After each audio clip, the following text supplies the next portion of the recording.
Okay, this video is a response to a question for KOINE. This is a unique question because it speaks about contemporary music and worship styles. And first, before we answer, especially at KOINE, is we want to first make sure we build a context for the discussion. We know that, for example, people are caught up in particular doctrines, for example, that seem to be ecumenical.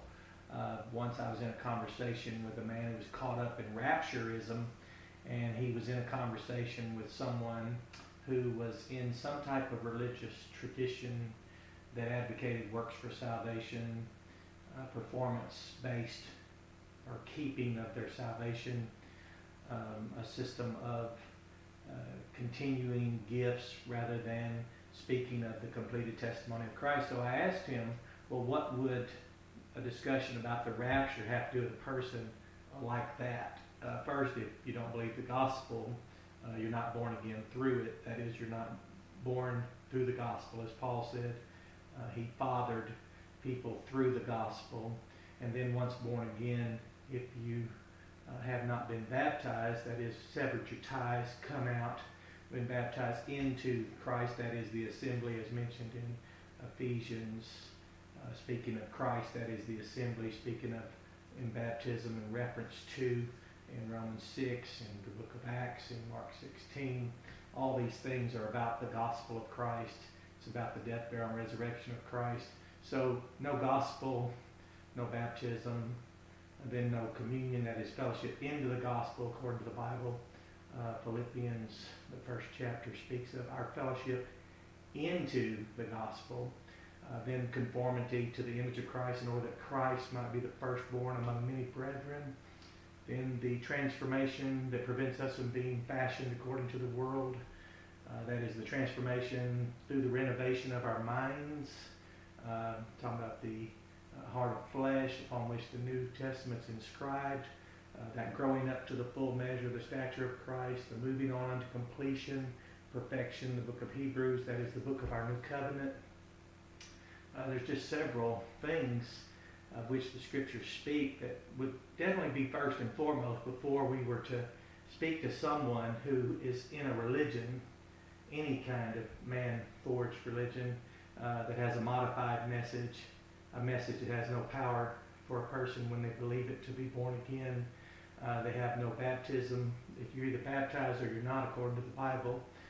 So when I replied to the rapturism that the man was caught up in, I said, well, that's something that if we're discussing that with people who are believers in the true and living one gospel, people who have been baptized, people who actually commune, that is fellowship is what the word commune means, into that gospel, are given the Great Commission, are being conformed to the image of Christ, are growing up to the full measure of his stature, are moving on unto completion, are making disciples, is a living body, that is, in that strategically localized assembly is growing in the grace and knowledge of the Lord and Savior, then perhaps it might be time to talk to someone about the return of Christ, the resurrection of the dead first, and then we which are alive and remain simultaneously being seized together with those who are raised.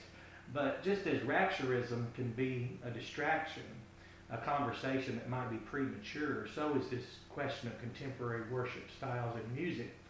One might not notice that, well, is it wrong for someone who doesn't believe the gospel to be participating in contemporary music and worship styles?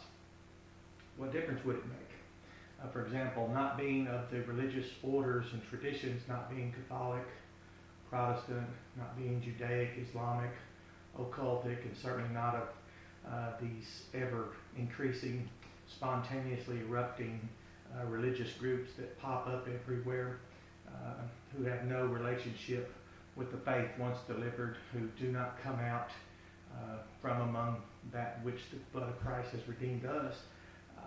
It's an irrelevant topic. But now when it's contextualized, we do at KOINE, and especially if you ever take hermeneutic class, your professor will, or your pastor who functions as a professor would have taught you, as I was taught, what's the context of this conversation. Once we find that we're meeting someone at this point, let's say young people have grown up with nothing but contemporary music on their radios, stereos, computers, iPhones, their audio visual is exponentially returned to them, and they're constantly bombarded and fed back. They have social media. We didn't even know what that phrase was. So when it comes to contemporary music and worship styles, I suppose to me, and that is at our congregation and in the New Testament church, where we keep a covenant, observe the commandments, hold fast our profession of faith conferred in baptism, and all the other things mentioned thus far. First the gospel, then our baptism, then our fellowship into that gospel, and then again the covenant that we enter into and the commandments we keep, would make our, quote, music style somewhat incidental, because really outside the context of a New Testament church, I would see a great risk in trying to evaluate something based on the type of music. We have a young lady grew up in our congregation, which she should. Everyone that grows there grows upwardly, and she comes in, now she's in college and is brilliant and wonderful, and she uses a stringed instrument called a guitar. We have a very nice, some type of keyboard, electronic thing, a very nice mini grand piano. Very talented and gifted people use those instruments. We have high audio, sound, all high tech, if you will. The technology's as advanced as anything available.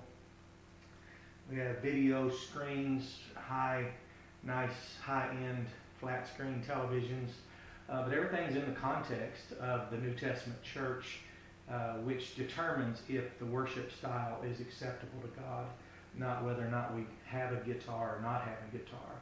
Or as one person asked years ago, the conversation was about clapping or not clapping. I wasn't there for that. I missed the clapping controversy as it came and went. All I did was tell the congregation if they would continue clapping while I preached, then we could have a good time doing that. But they didn't seem to have the same energy during the preaching, and it became a non-issue. So from the perspective of KOINE, it's about context. It's about, is it a new covenant church in the first place? Is it a covenant to even be entered into there? Are they observing the commandments? The gospel first, baptism, communion, fellowship into that gospel, and all that we know that's involved in true Christianity. So before we evaluate the worship style, we have to know in what context it's taking place, because I have a lot of grandbabies now, and sometimes at Vacation Bible School, sometimes they'll have these childish music videos, and the music might be quite energetic. And I've noticed my 1-year-old will start moving and throwing her little hands around it, and no one's really choreographed her or incited her. My 2-year-old, almost 3 now, she hears music in the church. She goes running into the room where it's at. She goes toward the energy.